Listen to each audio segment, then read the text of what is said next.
A ver, pensemos en una de las preguntas más fundamentales que se ha hecho la humanidad. ¿Quién es digno de estar en la presencia de Dios? Hoy vamos a bucear en esta cuestión a través del Salmo 15, apoyándonos en el análisis teológico de Josué. Queremos entender qué significa de verdad eso de acercarse a lo divino. Vamos a ello. Vamos a imaginarnos la escena por un momento. Un peregrino, que viene de un viaje larguísimo, por fin llega al recinto sagrado del templo. Por un lado, siente un asombro increíble, pero por otro, una inquietud muy profunda. Para cualquier israelita, ser huésped de Dios era lo máximo, pero claro, sabía perfectamente que el dueño de la casa tenía sus propias exigencias. Y claro, de esa inquietud nace la pregunta clave del Salmo. Y ojo, que no es una pregunta cualquiera, ¿eh? Es una súplica que está cargada de anhelo y a la vez de un miedo que seguro que nos suena a muchos. ¿Soy suficiente? ¿Qué condiciones hay que cumplir para que me admitan en su presencia? Es que esa ansiedad del peregrino no es un miedo sin más, nace de algo muy concreto, la diferencia tan grande que había entre el Dios de Abraham y otros cultos de la época. Aquí no se trataba de seguir un manual de instrucciones al pie de la letra, sino de algo mucho más personal, y por eso mismo, mucho más incierto. Para que nos hagamos una idea del contraste, en los templos de otros dioses, las reglas estaban clarísimas, casi como un reglamento colgado en la puerta. O cumplías o no cumplías, punto. Pero con el Dios de Israel, la cosa cambiaba por completo. El anfitrión es alguien personal que te atiende directamente. No hay una simple lista de cosas que puedas ir tachando. Y eso, claro, generaba una incertidumbre tremenda.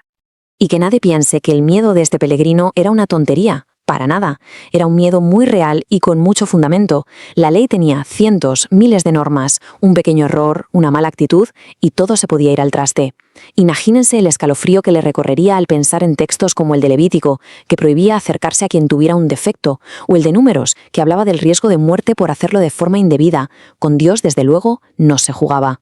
Total, que nuestro peregrino, desconcertado, se acerca a un sacerdote.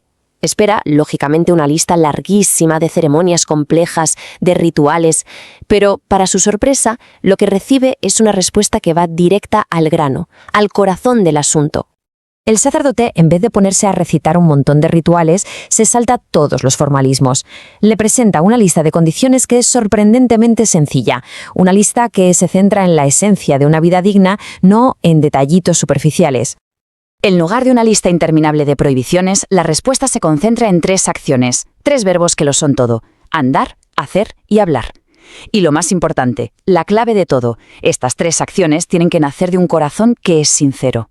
Venga, vamos a desgranar el primer principio, andar en integridad. ¿Qué significa esto realmente? Porque no es solo un concepto así en el aire, tiene consecuencias muy concretas en el día a día. Andar en integridad, en el fondo, es ser una persona de una pieza.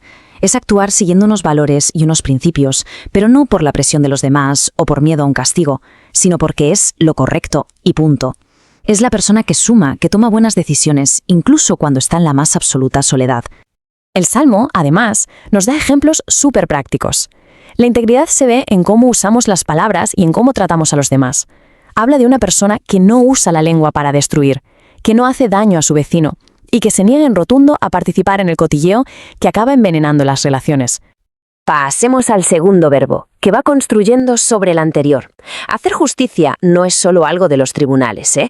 Tiene que ver con cómo nos plantamos en el mundo y con quién decidimos aliarnos. Aquí la justicia implica tener las cosas muy claras. La persona justa no le ríe las gracias al malvado, no le rinde pleitesía solo porque tenga dinero o poder. Al contrario, desprecia esa maldad. Y por otro lado, respeta y honra a quien es fiel. Lo toma como un aliado, sin importarle lo más mínimo su posición social. Y esta cita es potentísima. Es que describe a la perfección lo que es la verdadera justicia. Es ese compromiso total con la palabra que se ha dado, incluso cuando cumplirla te va a costar caro. Es la persona que, como se suele decir, se pilla los dedos, pero no miente, ni se echa para atrás. Y finalmente llegamos al tercer requisito ético, que es el que conecta el pensamiento y la acción con la palabra. Hablar la verdad, pero desde el corazón. Y de nuevo, aquí, hablar la verdad se traduce en acciones muy concretas, sobre todo en lo social y en lo económico. Significa no buscar sacar ventaja a costa de otros, no arruinar a la gente con préstamos abusivos y, sobre todo, no corromper la justicia aceptando un soborno que vaya en contra de un inocente. Bueno, y después de todo este recorrido por este código ético, el Salmo termina, pero no con una amenaza, sino con una promesa muy firme que responde directamente a la ansiedad que tenía el peregrino al principio. Aquí está la solución. Toda esa preocupación por tropezar, por dar un paso en falso, se desvanece por completo. La promesa es de una estabilidad total. Quien vive de esta manera, con integridad, con justicia y con verdad, encuentra una base sólida, una seguridad que nada ni nadie puede mover. No caerá, porque es Dios quien le sostiene. Y así, el viaje de este peregrino de hace miles de años nos deja con una pregunta que es increíblemente actual.